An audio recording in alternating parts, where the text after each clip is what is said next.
औरंगजेब की कब्र का विवाद यूएन पहुंचा।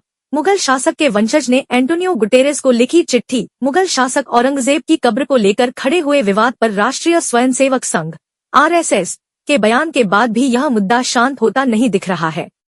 महाराष्ट्र के छत्रपति संभाजीनगर में मुगल बादशाह औरंगजेब की कब्र को लेकर विवाद बना हुआ है। कब्र की सुरक्षा का मामला अब संयुक्त राष्ट्र (यूएन) पहुंच गया है। मुगल बादशाह बहादुर शाह जफर के वंशज याकूब हबीबुद्दीन ने संयुक्त राष्ट्र महासचिव एंटोनियो गुटेरेस को चिट्ठी लिखकर औरंगजेब की कब्र की सुरक्षा सुनिश्चित करने की मांग की है। महाराष्ट्र में हिंदू संगठनों द्वारा कब्र को हटाने की मांग के बाद यह विवाद शुरू हुआ था। अब इस विवाद में नया ट्विस्ट आया है।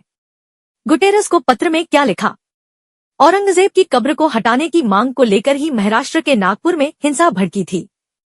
यूएन के महासचिव को भेजे पत्र में इस वक्फ संपत्ति के मुतवल्ली केयरटेकर प्रिंस याकूब ने लिखा है कि इस औरंगजेब की कब्र को राष्ट्रीय धरोहर घोषित किया गया है और यह प्राचीन स्मारकों और पुरातात्विक स्थलों और अवशेष अधिनियम 1958 के तहत संरक्षित है। चिट्ठी में कहा गया है कि इस अधिनियम के प्रावधानों के तहत संरक्षित स्मारक के आसपास किसी भी तरह का अनाधिकृत निर्माण, बदलाव, विनाश या खुदाई या किसी भी तरह की गतिविधि नहीं की जा सकती।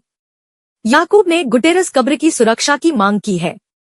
यूनेस्को संधि का दिया हवाला मुतवल्ली केयरटेकर प्रिंस याकूब ने इस चिट्ठी में भारत द्वारा 1972 में विश्व सांस्कृतिक और प्राकृतिक विरासत की सुरक्षा के लिए यूनेस्को संधि पर हस्ताक्षर करने का भी उल्लेख किया गया है, जिसमें कहा गया है कि ऐसे स्मारकों के साथ किसी भी तरह की तोड़फोड़ या इनके साथ लापरवाही अंतर्राष्ट्रीय कानूनों का उल्लंघन होगा। औरंगजेब की यह कब्र औरंगाबाद जिले के खुलदाबाद में स्थित है।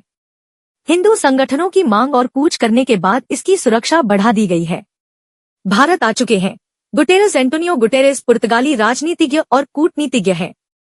गुटेरेस 1995 से 2000 तक पुर्तगाल के प्रधानमंत्री रहे। गुटेरेस ने संयुक्त राष्ट्र के शरणार्थी संगठन में भी 10 साल तक कार्य किया है। गुटेरेस संयुक्त राष्ट्र के 9वें महासचिव है। वह पूर्व में भारत की यात्रा पर आ चुके हैं। तब वह मुंबई भी गए थे।